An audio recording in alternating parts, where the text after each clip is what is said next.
بسم اللہ الرحمن الرحیم۔ شروع اللہ کے نام سے جو بڑا مہربان نہایت رحم کرنے والا ہے۔ پیارے دوستو، السلام علیکم۔ تاریخ کے پنوں کی سیاہی بننے والا فرعون جو خدائی کا دعویٰ کرتا تھا، اللہ تعالیٰ نے اس کو ہلاک کر کے اس دنیا کے لیے عبرت کا نشان بنا دیا۔ پیارے دوستو، فرعون مصر کی تاریخ کا ایک ایسا بدبخت اور ظالم بادشاہ گزرا ہے جو خود کو خدا کہلواتا تھا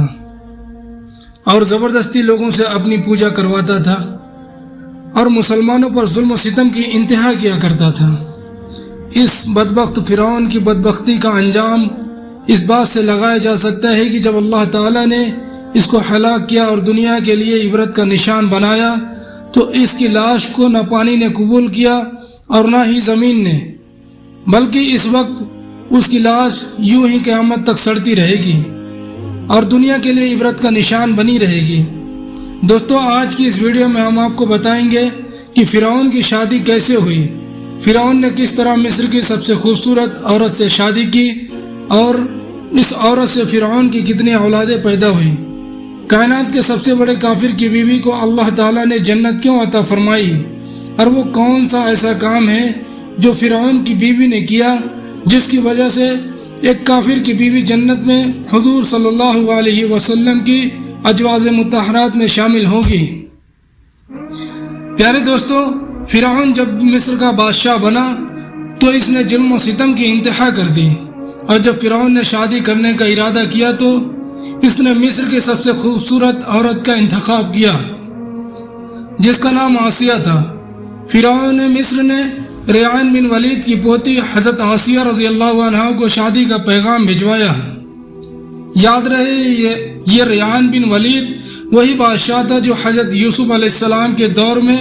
مصر کا بادشاہ ہوا کرتا تھا، اور وہ حضرت یوسف علیہ السلام پر ایمان لے آیا تھا اور اس نے حضرت یوسف علیہ السلام کو عزیز مصر بنا دیا تھا۔ خیر، جب حضرت آسیہ رضی اللہ تعالی عنہ کو شادی کا پیغام دیا گیا تو یہ ان کے والد اور حضرت آسیہ رضی اللہ عنہ کو بھی ناگوار گزرا، کیونکہ فرعون مصر پہلے دن سے ہی ظلم کی اور بربریت کے لیے مشہور تھا۔ لیکن فرعون چونکہ مصر کا بادشاہ تھا، اس لیے اپنی بادشاہ کے زور سے جبراً اس سے حضرت آسیہ رضی اللہ عنہ سے شادی کر لی اور دھمکی دی کہ اگر حضرت آسیہ رضی اللہ عنہ نے فرعون سے شادی نہ کی تو فرعون ان کے والد کو قتل کر دے گا۔ خیر، فرعون نے اپنی بادشاہت کے زور پر حضرت آسیہ رضی اللہ عنہ سے شادی تو کر لی، لیکن شادی ہونے کے بعد بھی اللہ تعالیٰ نے حضرت آسیہ رضی اللہ تعالی عنہ کو فرعون سے محفوظ رکھا اور وہ آپ پر قادر نہ ہو سکا۔ اس حوالے سے مفسرین لکھتے ہیں کہ شادی کی پہلی رات جب فرعون حضرت آسیہ رضی اللہ تعالی عنہ سے ہم بستری کرنے کے لیے کمرے میں داخل ہوا تو اللہ تعالیٰ نے اس پر نیند کا ایسا غلبہ ڈالا، وہ ساری رات ہی سویا رہا۔ اور کچھ مؤخرین لکھتے ہیں کہ اللہ تعالیٰ نے فرعون کو نامرد کر دیا، جس کی وجہ سے وہ حضرت آسیہ رضی اللہ تعالی عنہ سے ہم بستر نہ ہو سکا۔ اس طرح اللہ تبارک تعالیٰ نے حضرت آسیہ رضی اللہ عنہ کی عظمت کو محفوظ رکھا۔ کچھ ایسی روایت ملتی بھی ہیں کہ فرعون کو ایک ایسی بیماری لاحق ہو گئی تھی جس کی وجہ سے مصر کے طبیبوں نے اس کو ساری عمر کے لیے ہم بستری کرنے سے منع کر دیا تھا۔ حضرت آسیہ چونکہ ایک بادشاہ کی نسل میں سے تھی جس بادشاہ نے حضرت یوسف علیہ السلام کے دور میں اسلام قبول کر لیا تھا، لہذا حضرت آسیہ ایک پاک دامن اور نیک خاتون تھی۔ ایک طرح سے یہ حضرت آسیہ کی کرامتی تھی جو اللہ تبارک تعالیٰ نے حضرت آسیہ کو فرعون کے ناپاک وجود سے محفوظ رکھا۔ پیارے دوستو، اب بات کرتے ہیں کہ فرعون کی کتنی اولادیں تھیں۔ بعض روایت میں ملتا ہے کہ فرعون کی ایک بیٹی تھی، لیکن یہاں پر کوئی ٹھوس ثبوت موجود نہیں ہے کہ وہ فرعون کی حقیقی اولاد تھی۔ کہا جاتا ہے کہ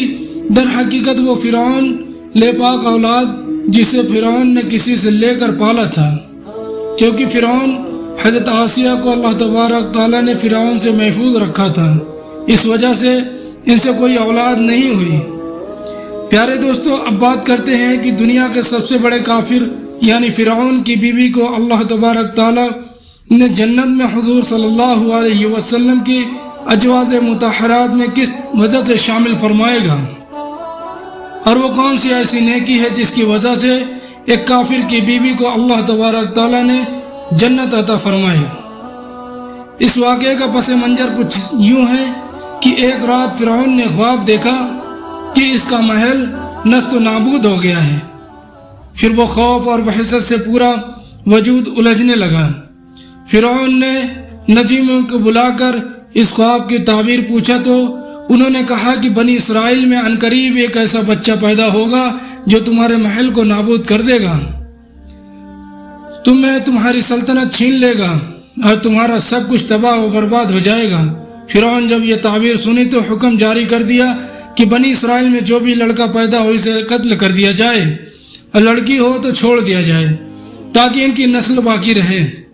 جب حضرت موسیٰ علیہ السلام پیدا ہوئے تو ان کی والدہ نے حضرت موسیٰ علیہ السلام کو اللہ کے حکم پر ایک صندوق میں رکھ کر دریا میں ڈال دیا۔ ایک نہر فرعون کے محل کے پاس سے بہتی تھی۔ یہ صندوق بہتا ہوا اللہ تعالیٰ کی قدرت سے اسی نہر میں چلا گیا، اور یہ صندوق بہتا ہوا فرعون کے محل کے پاس آ رکا۔ فرعون نے جب صندوق کو دیکھا تو اپنے سپاہیوں کو حکم دیا کہ اسے محل میں لا کر کھولا جائے اور دیکھا جائے کہ اس کے اندر کیا ہے۔ جب صندوق کو کھولا گیا تو اس کے اندر دیکھا گیا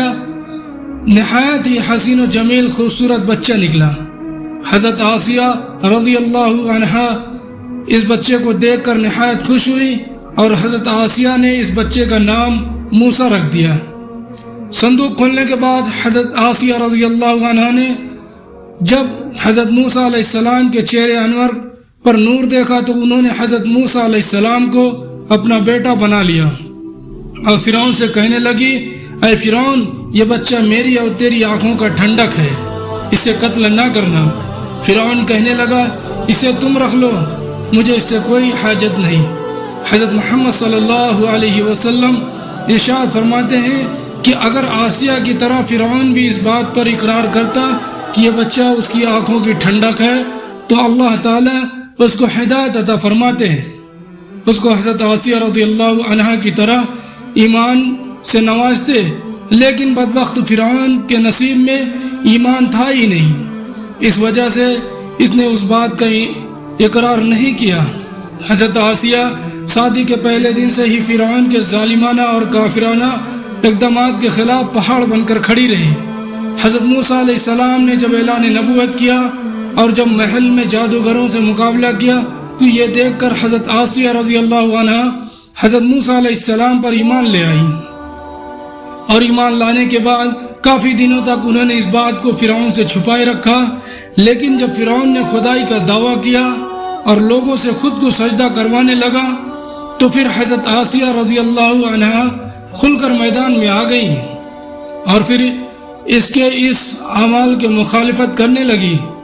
جیسے ہی فرعون کو پتہ چلا کہ میری بیوی بھی حضرت موسیٰ علیہ السلام کے خدا پر ایمان لا چکی ہے تو اس نے حضرت آسیہ رضی اللہ عنہ پر بھی ظلم ڈھانا شروع کر دیا، اور روزانہ حضرت آسیہ رضی اللہ عنہ کو طرح طرح کی اذیتیں پہنچاتا، اور روزانہ حضرت آسیہ رضی اللہ عنہ کو طرح طرح کی اذیتیں دیتا، لیکن فرعون کا بے انتہا ظلم بھی حضرت آسیہ رضی اللہ عنہ کے ایمان کو کم نہ کر سکا۔ فرعون نے بہت کوشش کی کہ حضرت آسیہ کو ایمان سے دور کر دیا جائے اور دوبارہ وہ کفر اور شرک سے لوٹ آئیں، لیکن حضرت آسیہ رضی اللہ عنہ نے فرعون کی تمام کوششوں کو ناکام بنا دیا، اور وہ صرف اللہ تبارک تعالیٰ کا نام پکارتی رہی اور اللہ تبارک تعالیٰ کی عبادت میں مشروف رہی۔ اس کے علاوہ جو بھی حضرت موسیٰ علیہ السلام پر ایمان لے آتا فرعون اس پر طرح طرح کے ظلم کرتا اور ان کو طرح طرح کی تکلیفیں پہنچاتا۔ ایک مرتبہ فرعون نے حضرت موسیٰ علیہ السلام پر ایمان لانے والے ایک شخص کو، جسے قرآن کریم میں مومن الفرعون کے نام سے یاد کیا جاتا ہے، بڑی بے دردی سے قتل کر دیا، جس کے بعد حضرت آسیہ رضی اللہ عنہ نے صبر کا پیمانہ لبریز ہو گیا۔ انہوں نے خلم کھلا فرعون کی مخالفت کرنے لگی۔ فرعون نے جب یہ دیکھا کہ اس کی بیوی خلم کھلا اس کی مخالفت کر رہی ہے تو فرعون کے اندر غضب کی آگ بھڑک اٹھی اور اس نے اپنی بیوی کو بہت عبرتناک طریقوں سے اذیتیں پہنچانا شروع کر دی۔ اس ظالم بادشاہ نے اس پاک دامن خاتون پر بڑے بڑے ظلم اٹھائے، ان کو بہت مارا پیٹا جاتا۔ فرعون کے ظلم کی انتہا یہاں تک پہنچ گئی کہ ایک دن حضرت آسیہ رضی اللہ عنہا کے دونوں ہاتھوں کو اور دونوں پیروں کے اندر لوہے کی کھیلیں ٹھوک کر چاروں کونوں اس طرح جکڑ دیا گیا کہ حضرت آسیہ رضی اللہ عنہا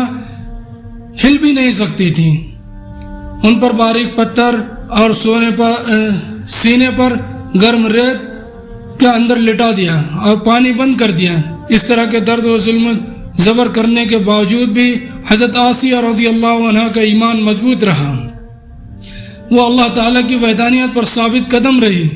بعض روایت میں آتا ہے کہ فرعون نے حضرت آسیہ رضی اللہ عنہ پر اس قدر ظلم کیا کہ حضرت آسیہ کی خال تک اتروا دی اور پھر اس کے بعد ان پر ایک بھاری بھرکن چٹان گرا دی، جس کی وجہ سے حضرت آسیہ رضی اللہ عنہ شہید ہو گئی۔ اس طرح حضرت آسیہ رضی اللہ عنہ ایک فرعون کی بیوی ہونے کے باوجود بھی اللہ تعالیٰ کی وحدانیت پر اپنے ایمان پر